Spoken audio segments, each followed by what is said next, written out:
ಅಂತರಘಟ್ಟಮ್ಮ ದೇವಿಯ ಜಾತ್ರಾ ಮಹೋತ್ಸವ ಅದ್ದೂರಿಯಾಗಿ ಆರಂಭವಾಗಿದೆ. ಇಡೀ ಚಿಕ್ಕಮಗಳೂರಿನಲ್ಲಿಯೇ ಇದು ಪ್ರಸಿದ್ಧ ಜಾತ್ರಾ ಮಹೋತ್ಸವವಾಗಿದ್ದು ಸಹಸ್ರಾರು ಭಕ್ತರು ಜಾತ್ರೆಯಲ್ಲಿ ಪಾಲ್ಗೊಂಡಿದ್ದಾರೆ.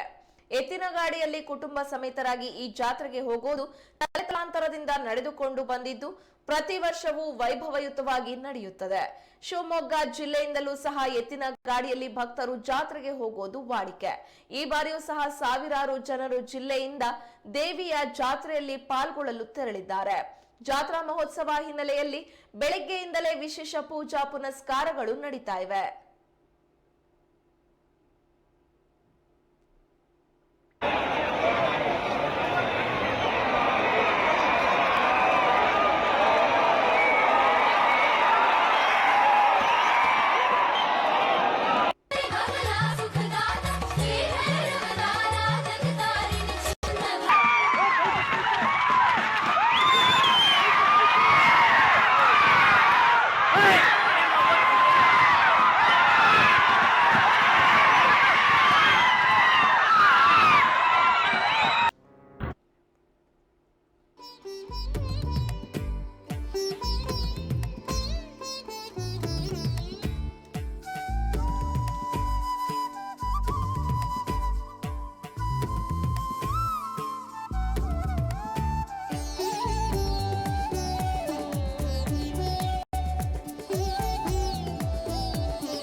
ಹಾವೇರಿ